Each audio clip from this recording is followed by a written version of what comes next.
Hey, good morning or afternoon, evening, wherever you guys are. It is awesome to be back with you, and we're going to have some fun today on our show. We've got some cool surprises for you, I think.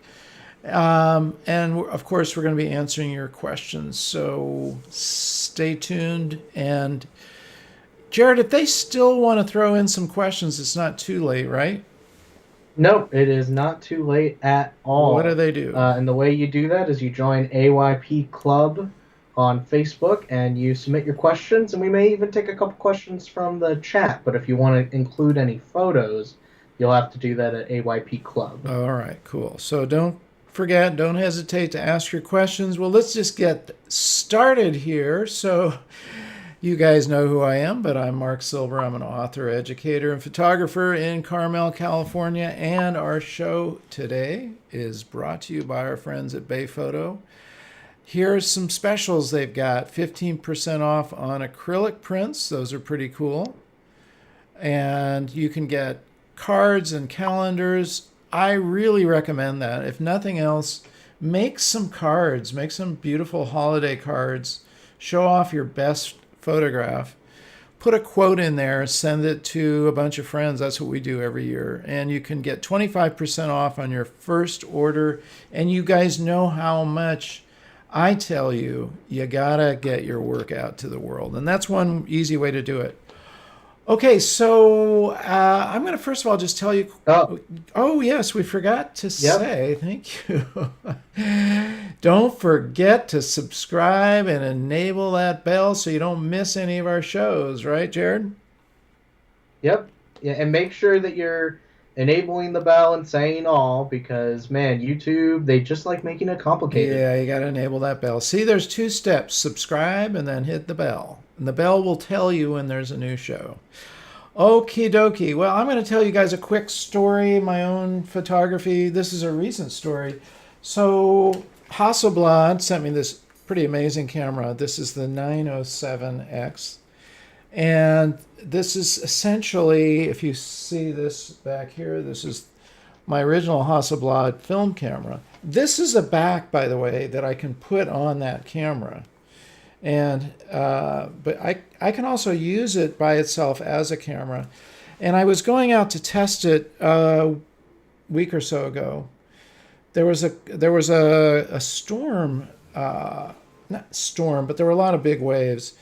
And I think I mentioned this before, but I thought I'd just tell you a little bit more in detail. So I decided I was going to go out with the 90 millimeter lens, okay, which is this one. So they sent me two lenses. One is a 45 and this is a 90. Okay. Now, it really would have been better until I got this shot anyway. It would have been better if I had the wider lens and I didn't bring other lenses. I didn't want to change. It's really dicey to change your lens out in the field, especially with this camera because it's got a huge sensor and I didn't want to get any dust on it. So I just brought one lens with me. And I was kind of walking along in a road. It's called Scenic Drive that looks out over the ocean, but I was too sort of far back from it. And that's where a lot of people were standing up there with their iPhones, shooting it from high up, looking down. It wasn't very interesting because you couldn't see, in this case, you couldn't see this wave, right? So I just kept going down lower. I was visualizing it. Well, what would it look like down there? And I just kept going down lower and lower and finally got in a position and, waited and just kept pressing the shutter because I knew I wanted to get that wave like kind of rearing up like that with this, framing the sun in this case. And that's what happened when I got done with that. I knew that was the image. I could feel it. When I got done, I looked up and there were all these people standing above me, all kind of grouped together. Nobody had done what I was doing, which was getting off the beaten track and go, explore. Wait until you find that spot that's going to be different than everybody else's. So there's the moral of that story. Don't be afraid to move around. Definitely do something different than what other people are doing, because otherwise you're just going to end up with what they've got. Okay, Jared, so let's dive into our first question. Who is it and what is the question? All right, our first question is from our friend Chicagoland, Jared, Chicagoland, folks. All right. who are here. So Yeah. glad to see that you're here. To kind of summarize what's being said, had a wedding shoot and then couldn't find a lens filter, and then found a lens filter 6 weeks later when doing some cleaning and reorganizing of his gear, and found it where it wasn't supposed to be. So he said, I thought that this could help spark a great discussion to hear some best practices on getting and staying organized with all the gear that you have. And seeing as we're not only photography but a video studio, we have quite a bit of We got a gear, lot so of you have stuff. some experience. Yeah. Yeah. Well, I'm not going to represent myself as the most organized person. Fortunately, my wife Jan is is really good at organizing, and she not forces me, but she helps me find my stuff. And I actually wrote about it in this book here, Create, because it's such an important part of your creative process. Is basically having this heading here is having access to tools. Like there's no point in like having a filter that you can't find, right? Like Jared had. So there's a couple of key things. One is sorting your stuff. So that means you can sort your stuff. If you have things around that you really are not using, okay, one or two things should happen with it. One, you should either get rid of it, or let's say it's got sentimental value, like these cameras. Okay, I don't use these cameras, but I could, and I do use this one. But they serve a purpose, and obviously they're kind of my little mini museum. But they're out of the way. They're not just kind of mixed in with everything else. So you've got, if you're not using equipment, you got two choices. One is do this if it's got some value to it, or get rid of it. Get an out bin. Because we're always acquiring stuff and equipment and whatnot, and some of it goes obsolete. Some of it you just don't need anymore. But get it out of the way so it doesn't clutter things up. The first step of organization is what we call dekludge. Kludge is a cool word for basically clutter. You know what kludge is, right? If you look at my desk, it's actually not too kludgy, because I keep things on it that I'm using and I don't just have a lot of excess stuff. Get rid of that stuff, and that is going to open up where things should be. And then you want to have a system of where you place things. And I have think tank bags. Let me just see if I've got a picture here. I use think tank bags. They're awesome. I love these guys. Deanne Fitzmaurice and her husband actually run the company, run by photographers.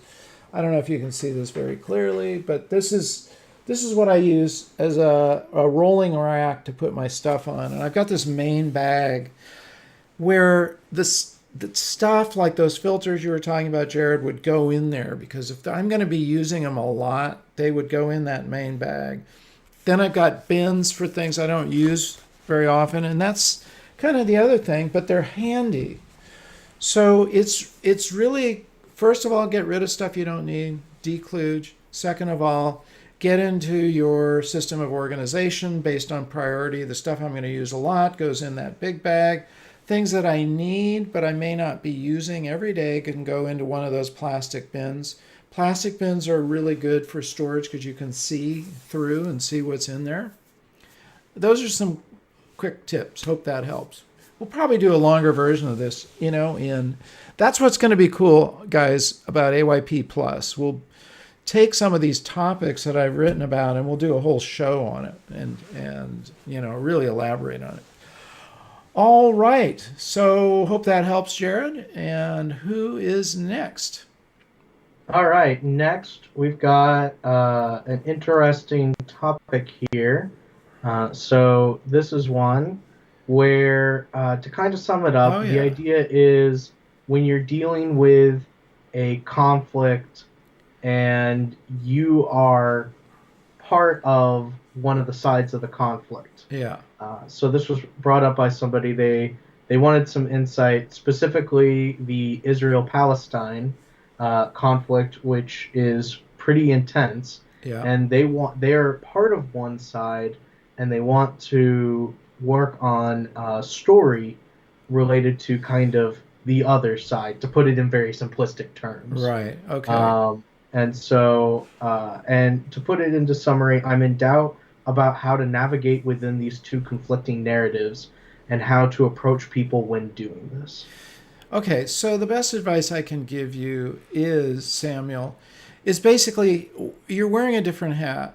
You're a photographer, and you may be on one side or the other side as a person living in that environment. But when you're now wearing your hat as a photographer, you don't have to take part in either side. And, if we look at some advice from Deanne Fitzmaurice, if you caught her interview like a few months ago, she was talking about being in Cuba and photographing some men on a corner, and they were a little bit like, who is this person with a camera? They were a little skeptical, and she made eye contact and just kind of let them know that she wasn't a threat to them. Somebody might say, well, yeah, she's a woman, that's going to be a lot easier. Maybe so, whatever. But still, it's the same thing. If you're basically keeping yourself out of that conflict and you are recording something, there is going to be that feeling. Ed Kashi also talked about that you can't just go into an environment and just start firing photographs away, but you kind of let your presence be known that you're not necessarily the enemy for these guys. It's a little hard for me to give you advice, not really knowing how intense it is or what the situation is. But that would be my general advice: is just recognize, and this is really important in a lot of different circumstances. We can go from being, for instance, in a whole different setting, we go from being a tourist, looking around at Paris, from a tourist standpoint, to being a photographer, different hat. Okay. When I'm being a photographer, I'm not trying to carry on conversations about where we're going to go to lunch, for instance. That's like what a tourist would do. I'm focused, and lunch may not ever happen because I'm focused on, simply being there and capturing the photos that I want. Hope that helps. If it doesn't answer your question, let me know. We'll bring on maybe Dan Milner to go into some more detail on that. I believe he would say something very similar. I was going to ask him if he could pop in, but he's off the grid for a week, so he said no. But I hope that helps. I think also to add just a little bit, and this comes from Dan, Yeah. because Dan's talked about when you're doing long-term projects, it's really important to research. And Oh, I would yeah. say, especially if you feel like you're on one particular side, I would say that you ought to especially research the other side. So that way, if you do come in contact with them and you're talking with them, you want them to feel like you understand where they're coming from. For sure. Otherwise, you're just going to be the other side. Yeah. So I would definitely encourage you to do research, and that you should Absolutely. always do research Research is when you're doing essential, stories. yes, to telling your story. You got to know what's going on. Know before you go. Yep. All right. Who's our next question? All right. Our next question comes from Jay, and Jay was asking, gonna increase that a little bit, Yeah. wondering if anyone can help recommend photographers that shoot low contrast photos. Interesting. Yeah, Yeah, and we talked about so this.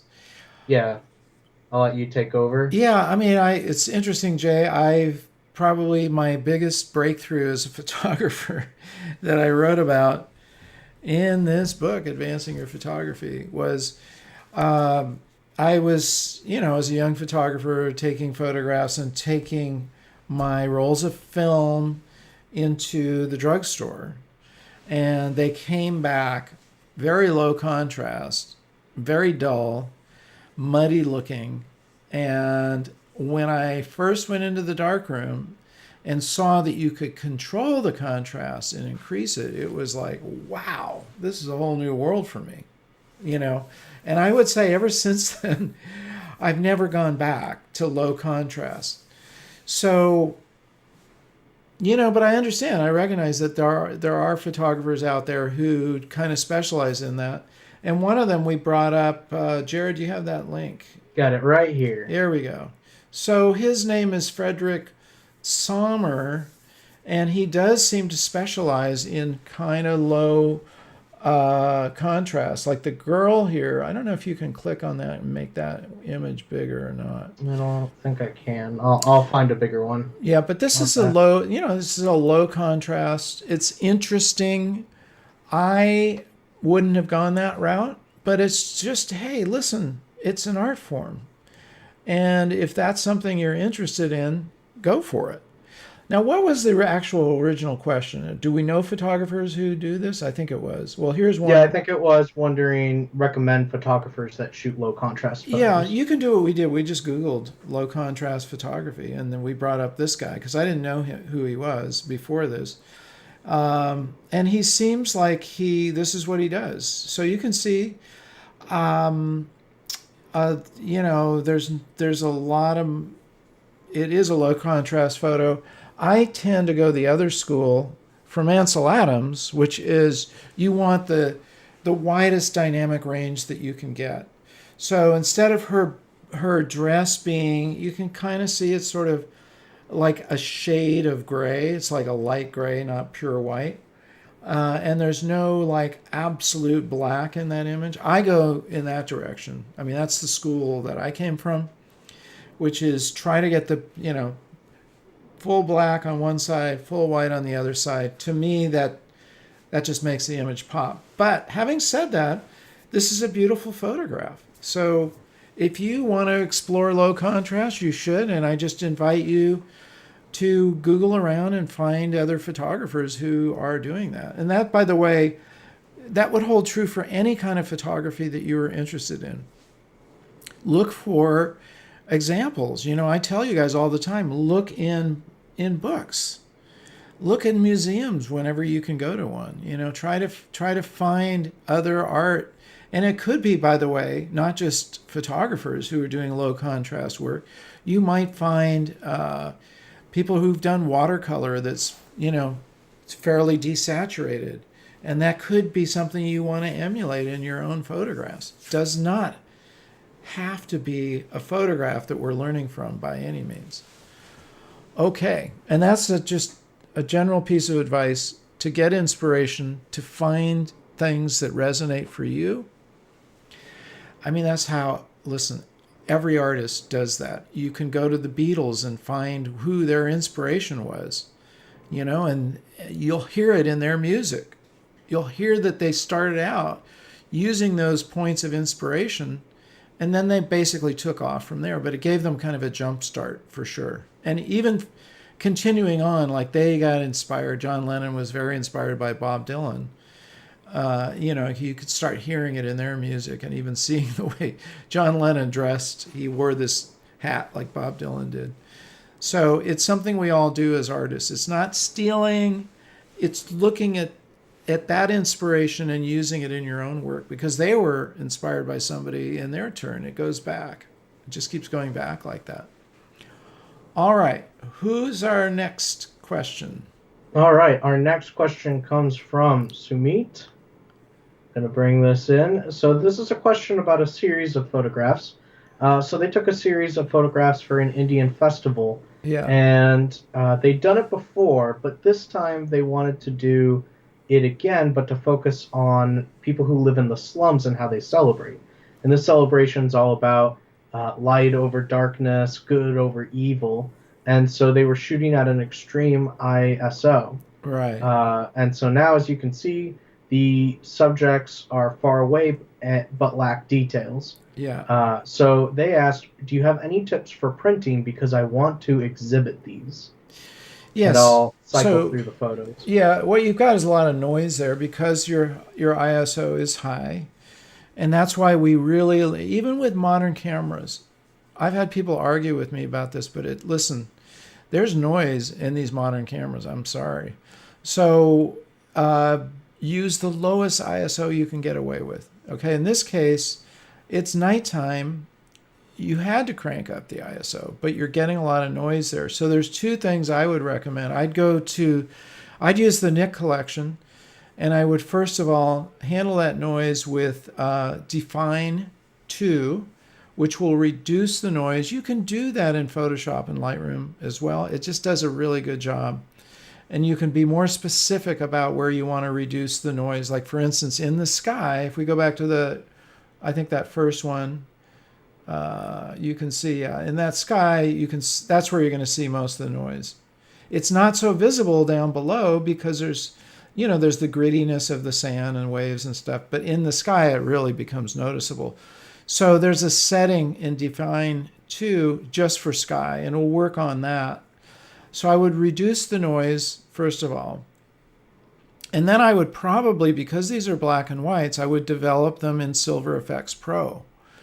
And what that will do, first of all, it's a great editing or processing software for turning color images into black and whites.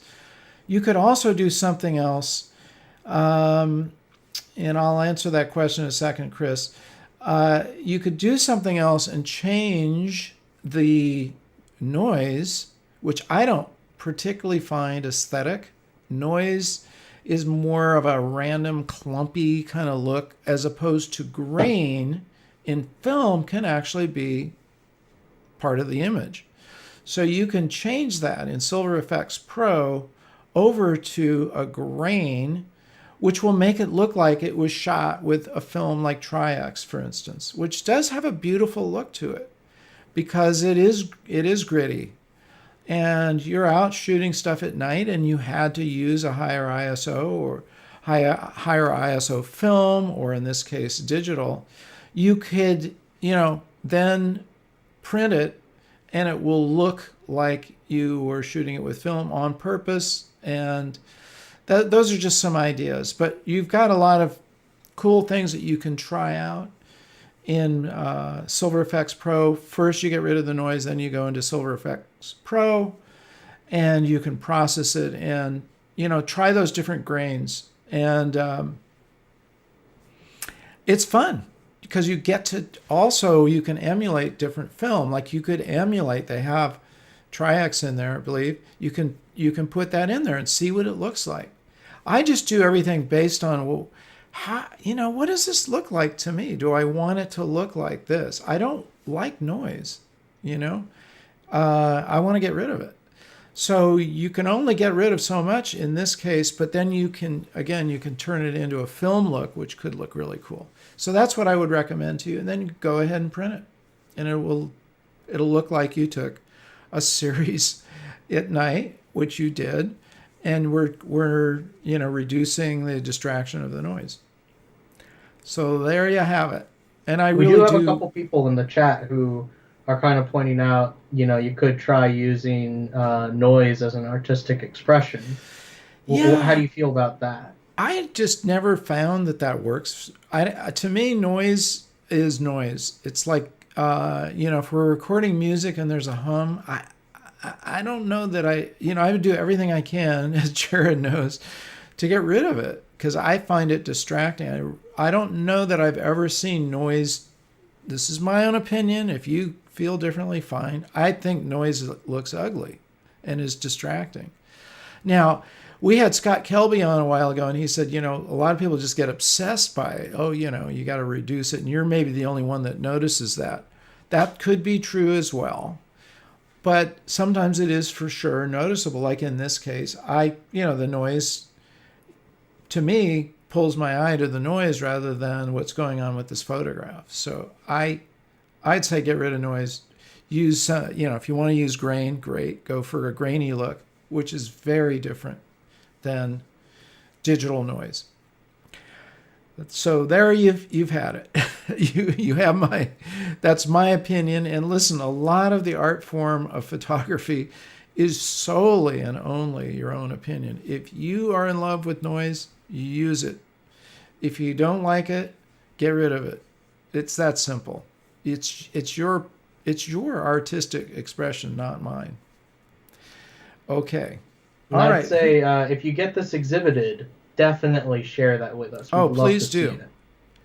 Yeah. Okay. All right. So moving on, we've got some questions. Well, first I'll do a question. We had a question in the chat right at the beginning from Carlos Mena. What's a minimalistic lighting setup for a group photo shoot? I only have two strobes and I am trying to determine the other equipment I need. Umbrella, reflector, stand, how many of each? Yeah, start simple. I mean, that's the most important advice in lighting is start simple and add to that. So I have a kit which has got and it works equally well for video or still photography. And I've got a big soft box, it's this big, and then I've got two smaller soft boxes. And I also have some LEDs, which you can't see over here, but that's what's lighting over here. These are really, today I prefer LEDs to soft boxes. They're easier to carry around. You can change the color temperature. They're super handy. I would probably go with that rather than a soft box. I have two LEDs here that you can, you could probably use to do, I don't know how big a group you're photographing, but I would go in that direction. Um, the advantage of using a softbox or LEDs is you have continuous lighting, so you're not, you know, waiting for to see what the strobe is going to do and whatnot. You could use the strobe for fill also, but I would say if you have two of these LEDs and or go the old school thing of the softboxes, and then you just simply, you usually have your main light, right? And then you have a side, you can have a side light either side of them. You could even, there's various different things you do with the lighting until basically you just move it around. Like you might be getting some reflections or whatever. You just got to move it around, see what light is causing that, and just experiment until you see the look that you're going for. Oh, by the way, one of the things we're going to have in AYP Plus is some of our how-to videos on lighting. So Fletch Murray has already done some of those. We're going to have those in there. I'm going to try to invite him back. He is a master at lighting. And I'd love to have him come back and take up, this kind of a question and show you, like, okay, here's the lighting setup that I use. We want to do a lot of that in AYP Plus, where we're showing you, we're doing the kind of a tutorial for you. But I hope that helps. Keep it simple, start simple, but practice.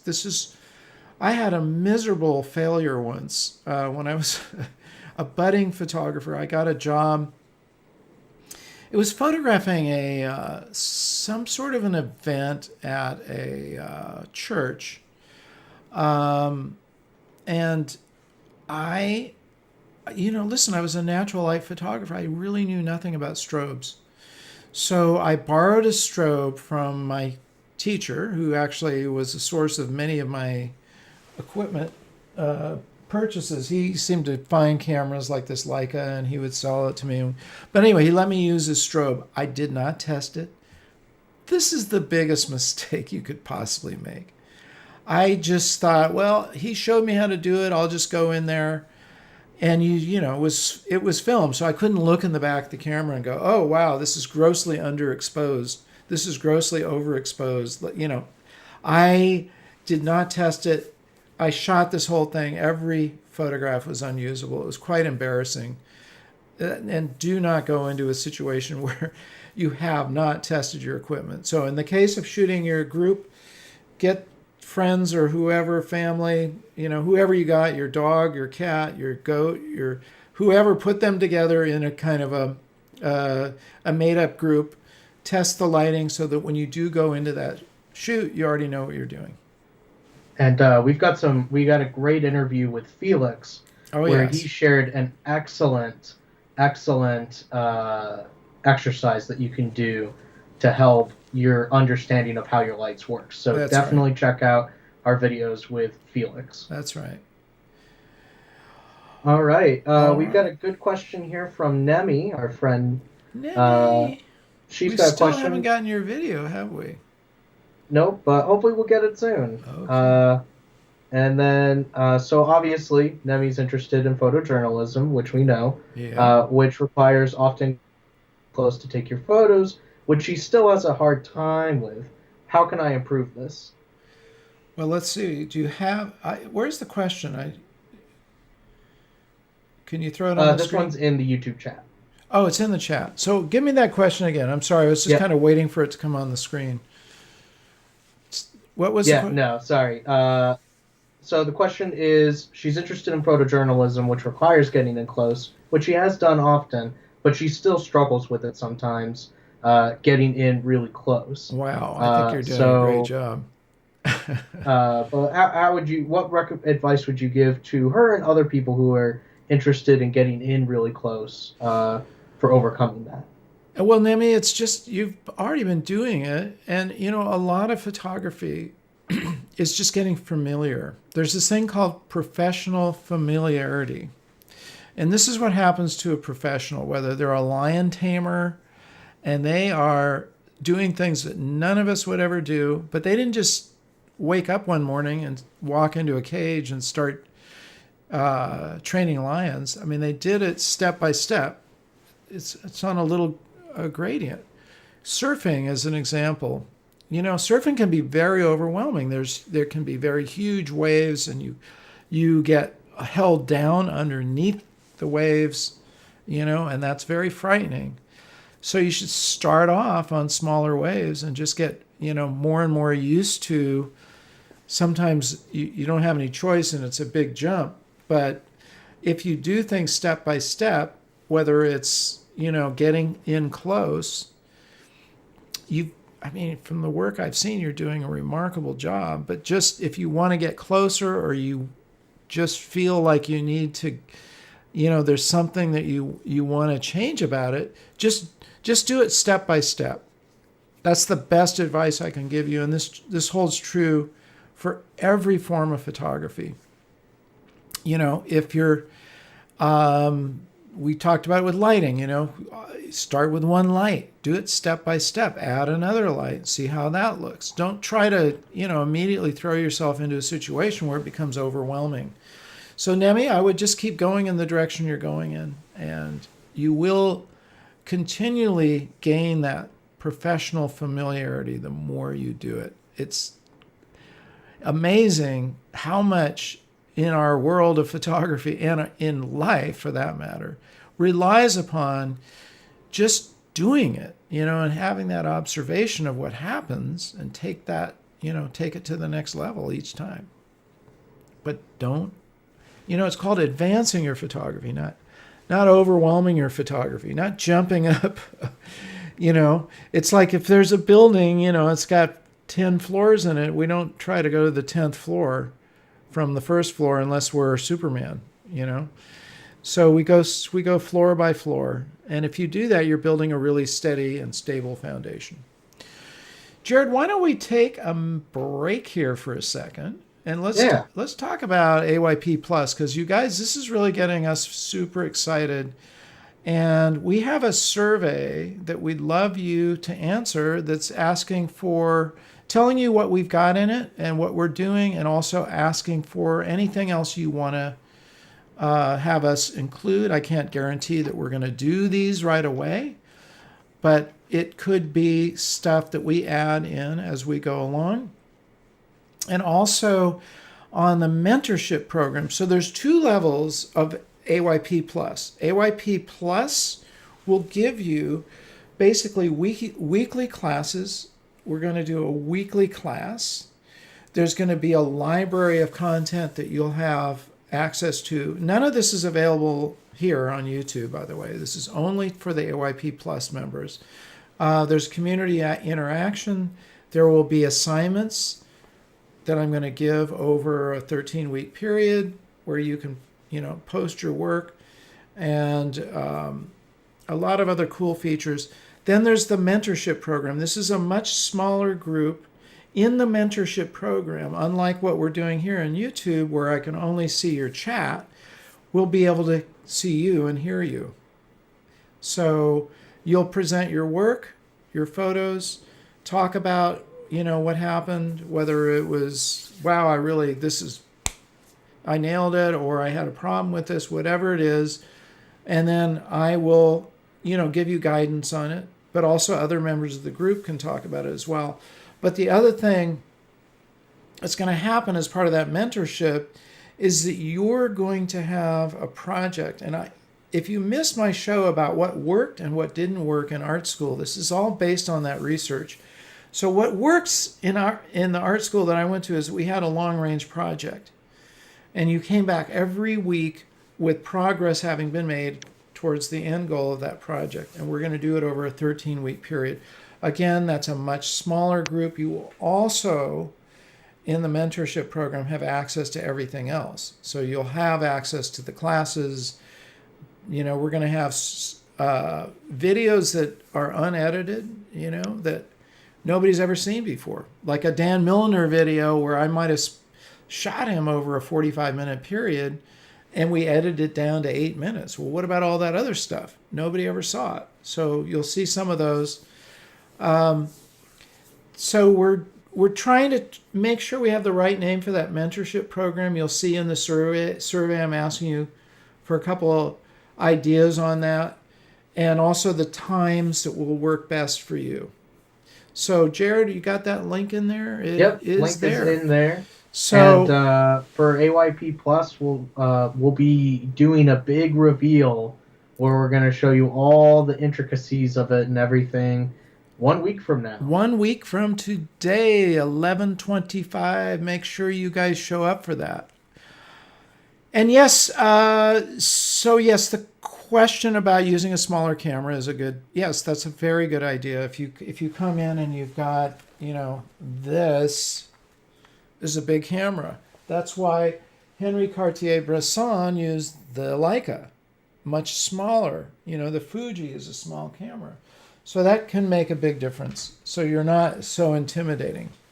If I show up, this I would not use for street photography because by the time I could, but it's not the ideal camera for street photography. I use this more for a landscape or portraiture or whatever, because it is a bigger camera. So definitely getting a small camera will help you. Okay. So who else has got a question, Jared? Well, once again, you guys can send your questions in AYP Club, or you can throw them into the chat. In the meantime, I went through and I found a couple of questions that have been asked on the channel in the various comment sections. And so we've got this one from Maria. How can I get in touch with my community? And I assume when they said this, that they meant my local photography community. Well, I would say during COVID, you want to find out if maybe they're doing virtual events. Like in my town here, we have the Center for Photographic Art, which was actually originally started by Ansel Adams and friends many years ago, called the Friends of Photography, and then turned into the Center for Photographic Art. And they do have some limited times they've been open. They have a gallery and they have meetups, but a lot of it is also virtual. So find out what's available in your community. Many of them have Facebook pages, or they have virtual meetup times or whatever. I would just look around and find out what they have going on and start participating in those activities, just like you do with the AYP Club. But, I definitely think it's a great idea to be part of your own local community as well. All right. Yeah. By the way, here's when I originally dreamed up the AYP Club, it was so that you could make a local club out of it. And we will at some point re-release that so you guys could have AYP Club chapters in your own town. When we're through COVID, you could meet up, for instance, and do your critiquing live with each other, and watch videos and discussions and that sort of thing. I would say in the spring, if everything goes well, we could kind of reintroduce that. So that's something into the future. All right. So All right. printing. Yeah, we got a question from Parker. How expensive does printing get? Should I attempt to print at home or find somewhere that has better printing capabilities? And this is something that you've kind of changed your mind on a little bit, I believe. Yeah. When I wrote the book Advancing Your Photography, I recommended only going to pro printers who had the very expensive equipment, and you can sit down with them as I have done. And there's an operator who basically runs the printer, runs the software, but I'm telling him what to do. I'm tweaking it. I still do that with high-end prints simply because I do not want to invest that much money in equipment. I don't want to invest the time and energy to learn how to use that expensive equipment or keep it up. I mean, we're talking about multi-thousands of dollars. So if I'm doing a fine art print, I will still do that. Go to that printer, sit down with him, and I'm tweaking it with him. So it's not like I'm telling him, hey, go print this for me. However, there are some lower cost solutions where you can do your own printing. And one thing you should do is have a printer. Dan Milner mentioned this, like print no matter what, even if it's on an inexpensive printer, print your work. You can use it as a test run and get a feel for how is it going to look when it goes onto the page. And even if you end up sending it out to a lab, you've done that basic printing job. So there are printers, and I actually want to put this on our AYP resource page. I'm not gonna throw out which ones they are right now, but I got a deal at B&H from Canon where they gave me it was a $500. They gave me a $450 rebate, so it was $50 for the Canon, and I'm completely, the name of it is escaping me. But yes, there are some good home printers that you can get that are not super expensive now. That it's really a question of what direction you want to go in. Do you want to do your own printing? Or do you want to send it to a lab? And if you have a good lab that you can rely on, I use Bay Photo, as you know.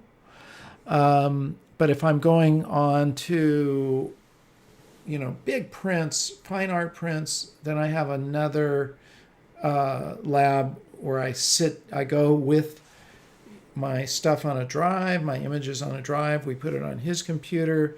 We edit it, tweak it, whatever. I save all that and I bring it back with me. And then I also do the printing. We are going to have, so this is another AYP Plus feature. We're going to have some how-to shows, like how to make prints from start to finish.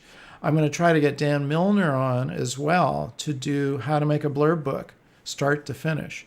So these are it's another example of the kind of content that we're going to be giving you guys.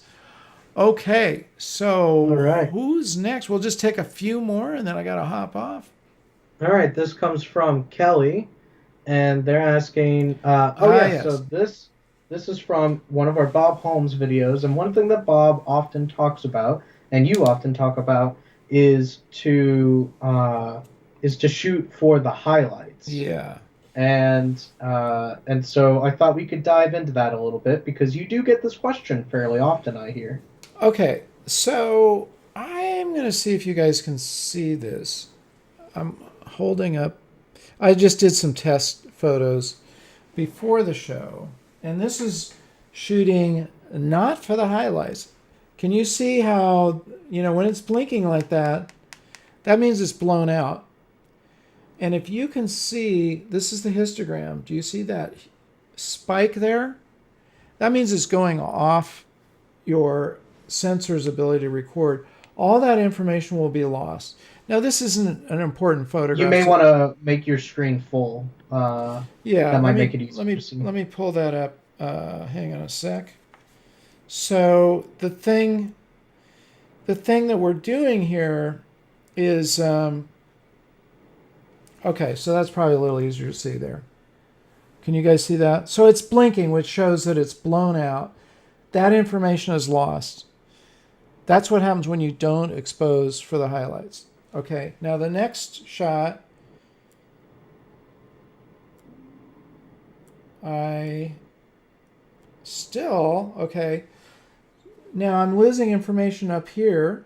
That's still blown out, but I'm a lot more detail than that. You can see the difference. So if I really wanted to get rid of that completely, I'd still have to keep exposing down so that I'm letting less light in and it's not blown out. This is an unimportant photograph. So if I'm trying to, I'm going into a situation where I want to capture that detail, I've got to expose for that, because maybe I don't care about the black, the darker areas. I don't mind losing detail here, but I definitely want to have the ability to process with that. So that's basically just controlling your camera. You can use your histogram, which is the best way. Let me just bring that back on there, because if you've got your histogram, you're going to see. Come on. You're gonna see right away whether you've lost that information or not. Okay. All right. So again, you can see that big line on the histogram. Can you guys? I don't know if you guys. I think why don't you make your is so that you're not showing my screen share. Oh, I see what you mean. Thank you. That's what you meant. Okay. Yeah. Good idea. Okay, that's much better. So you can see this line here. That shows that it corresponds with that blinking area, which is blown out, meaning it's not recording it. Okay. Now, and the other example here, not my leg. We're still losing that information, but I've basically have stopped it down, so I'm getting a little more exposing for the highlights. This isn't a perfect example, but use your histogram and you'll be able to see, boom, if it's going off the top and over to the right, then you've lost that information. Okay, what's next? I think we got one more question, unless anybody wants to throw one out quick in the chat. But here we've got one from Scott, and his question is, do you shoot black and white or color? Do you shoot black and white or color, then change to black and white film simulation using the computerized darkroom?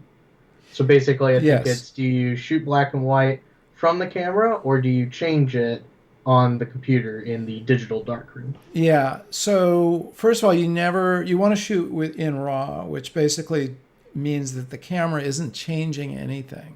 I don't want my camera to make these adjustments. I want to make the adjustments. Unless you are shooting with the Leica, which is a monochrome, and that's all it shoots is black and white. Okay, that's a probably an unusual circumstance for most people. I do go out and I shoot. A lot of times I will have visualized it, however. Wow, this is going to look much better black and white. Or that color is so dominant, that color is so part of this image that of course it's going to be a color photograph. So I generally have that in mind. Then when I go back to process, if I'm going black and white, then I use Silver Efex Pro and process it as a black and white. First I make my tweaks to the image in Photoshop or Lightroom.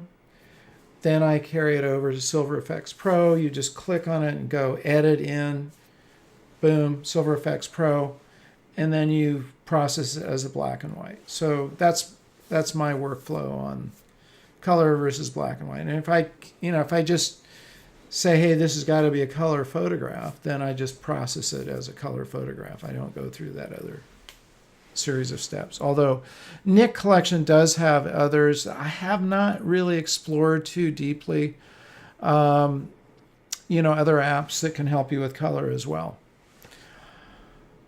but that's basically to me the simplicity of it. Is this better? Does it tell a better story or not as a black and white or color? Please go back to full screen. Okay, They there I want to see am. you, Mark. You don't want to see this little tiny version of me, huh? All right. So, do we have any other questions? I don't think so. I think we All can right. wrap things up. We're going to wrap it up. Okay, you Hey, we should guys. tell people what to expect the rest of this week, though.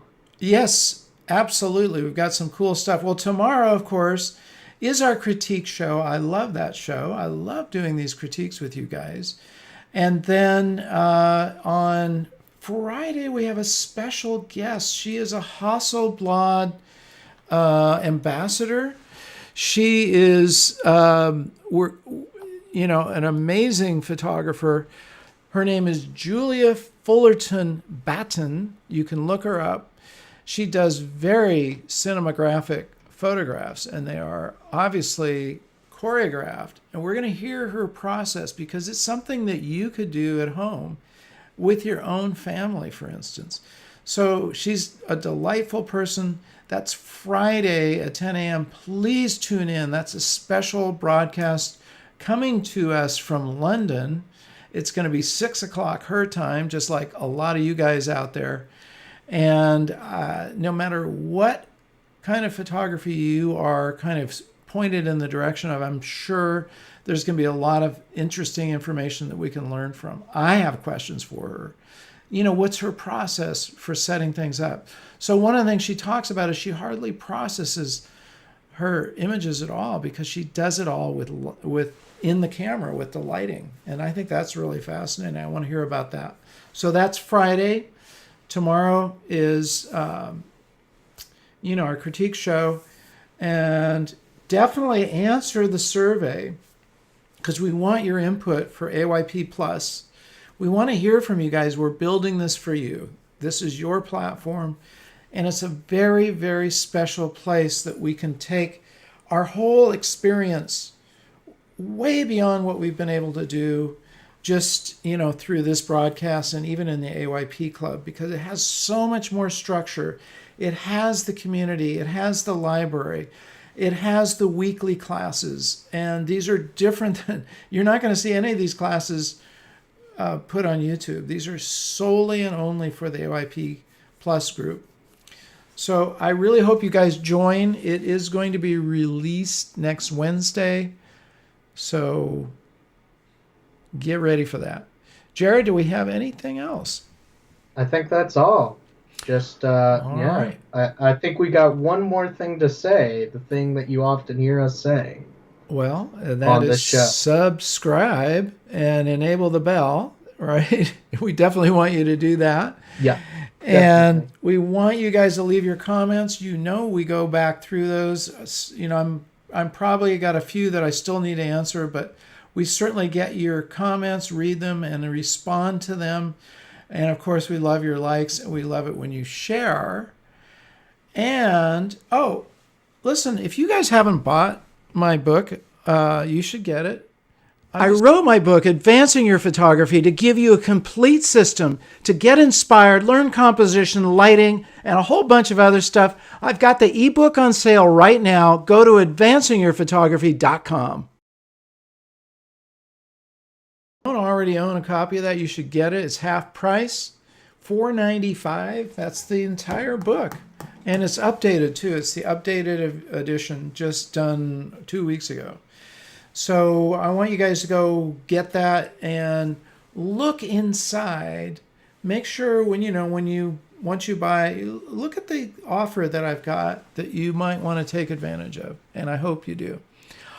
All right, Jared, I think we've covered everything now. So the last thing I'm going to say is, and you're going to love our new logo, okay? The last thing I'm going to say is remember to get out and capture your own images of life or capture life. Love you guys. Stay safe, stay well, stay creative, stay tuned, and we'll see you tomorrow at 10 a.m. Pacific.